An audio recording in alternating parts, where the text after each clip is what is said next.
A parábola do pai pródigo. Comentário de Mário Persona. As três parábolas que abrem o capítulo 15 do Evangelho de Lucas mostram, respectivamente, o papel do Filho, do Espírito Santo e do Pai na salvação de uma alma. Mas a terceira parábola, a do Filho Pródigo, é a que mais toca os nossos sentimentos por apresentar não uma ovelha ou uma moeda, mas o pecador de carne e ossos, colhendo o fruto amargo da sua rebelião. Esta é a mensagem mais óbvia passada pela parábola, a de que devemos nos arrepender e voltar para a casa do Pai. Mas existe outra mensagem, menos óbvia, que nós só percebemos quando analisamos o contexto em que foi contada essa parábola. Perceba que o Senhor não conta esta parábola, ou as três parábolas, para os publicanos e pecadores, mas para os religiosos fariseus. Se na primeira parábola eles eram as 99 ovelhas que não se achavam perdidas, nesta eles são representados pelo filho mais velho, o bom rapaz da história. O que temos nessa parábola são dois perdidos. Um por ser mau, baladeiro e gastador. Outro por ser bom, caseiro e controlado. Independente do seu modo de vida, todo ser humano é um pecador perdido. Talvez você pergunte a razão do título desta mensagem ser o pai pródigo e não o filho pródigo. Se nós considerarmos que pródigo significa gastador, podemos dizer que o pai da parábola é bem mais pródigo que o filho rebelde. Por quê? Preste atenção no que ele faz. Um homem tinha 2 filhos. O mais novo disse ao seu pai: "Pai, quero a minha parte da herança." Assim ele repartiu a sua propriedade entre eles. Lucas 15, versículos 11 ao 12. Ao entregar ao filho pródigo a sua parte da herança, o pai automaticamente fica sem nada, pois o que restou pertence ao outro filho. O próprio pai declara isso ao filho mais velho depois. "Tudo o que tenho é seu", diz ele no versículo 31. Agora pense no que fez Deus. Deus, aquele que não poupou a seu próprio filho, mas o entregou por todos nós, como diz Paulo em Romanos 8. Porque Deus tanto amou o mundo, que deu o seu Filho unigênito, para que todo o que nele crer não pereça, mas tenha a vida eterna. João fala isso no capítulo 3, versículo 16 do seu Evangelho. O filho pródigo desperdiçou os seus bens. E Deus, com que Deus gastou o seu maior tesouro, o seu Filho amado? Com pecadores como eu e você. Com ladrões, prostitutas e corruptos da pior espécie. Será possível encontrar alguém tão pródigo, tão mão aberta quanto Deus? Nos próximos 3 minutos, nós vamos acompanhar as desventuras do filho pródigo em seu caminho de volta à casa do Pai.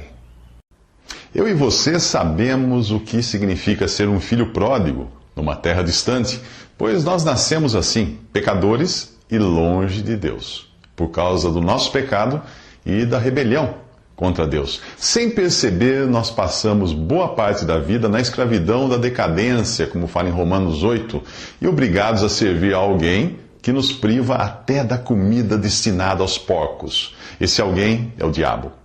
Mas nem todos se consideram perdidos até perderem as coisas que realmente valorizam nesta vida, como aconteceu com o jovem da parábola. Foi só depois de perder o dinheiro e os amigos que ele caiu em si.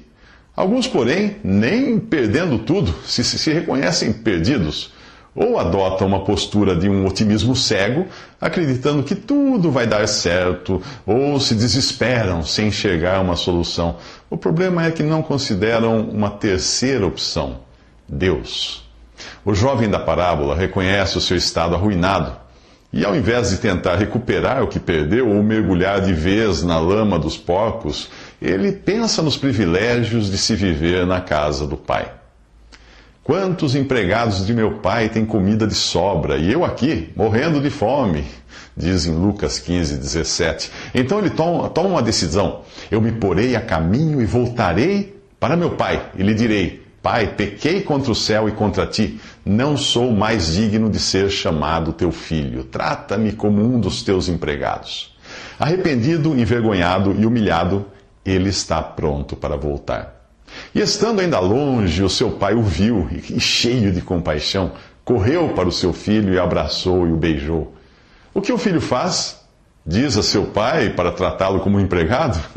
Não, de jeito nenhum. Ele sabe que não é digno de ser chamado filho, mas, mesmo assim, é recebido como um filho arrependido. Ele diz: Pai, pequei contra o céu e contra ti, não sou mais digno de ser chamado teu filho. Só isso que ele diz. Porém, o pai diz aos servos: depressa, tragam a melhor roupa e vistam nele, coloquem um anel em seu dedo e calçados em seus pés, tragam um novilho gordo, matem-no, vamos fazer uma festa e comemorar. Pois este meu filho estava morto e voltou à vida, estava perdido e foi achado. A expressão foi achado aqui mostra que não foi o filho quem se encontrou, e sim o pai que nunca desistiu de procurá-lo. Nesse exato momento, Deus está procurando por você e quer dizer a seu respeito: foi achado. Você já foi achado? Ou ainda nem se deu conta de que está perdido?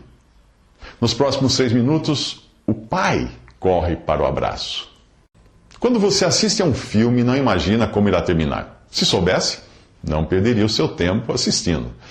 Cabe ao roteirista que escreve o enredo surpreendê-lo, introduzindo novos personagens, trazendo à tona segredos ocultos e criando reviravoltas para entreter você e o público. Como acha que Deus faria no filme que ele criou? Você acha que ele seria menos criativo que esses roteiristas? Existe um plano, sim, existe um roteiro nos estúdios de Deus e nada acontece por acidente ali.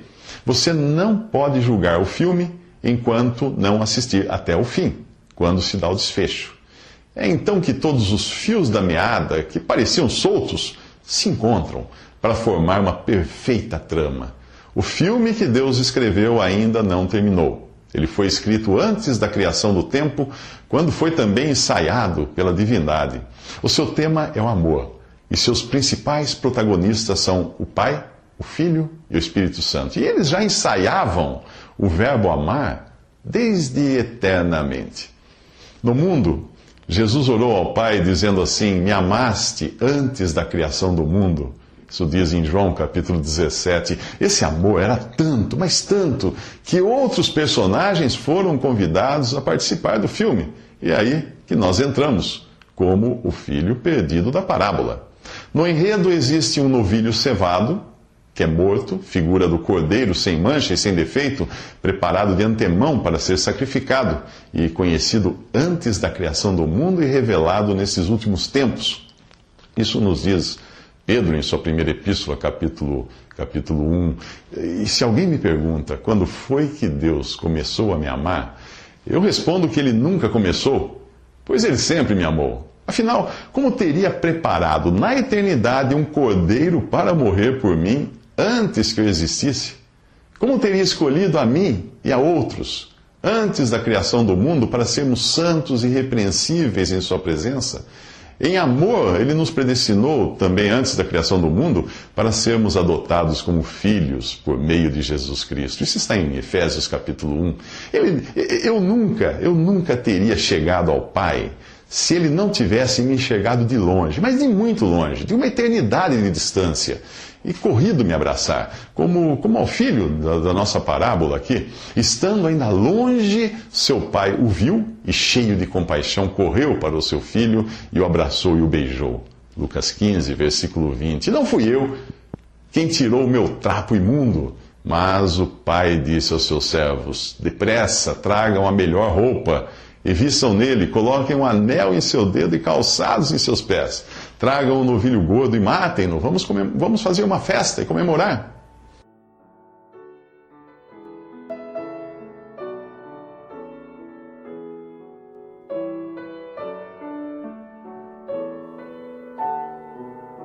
Visite Respondi.com.br.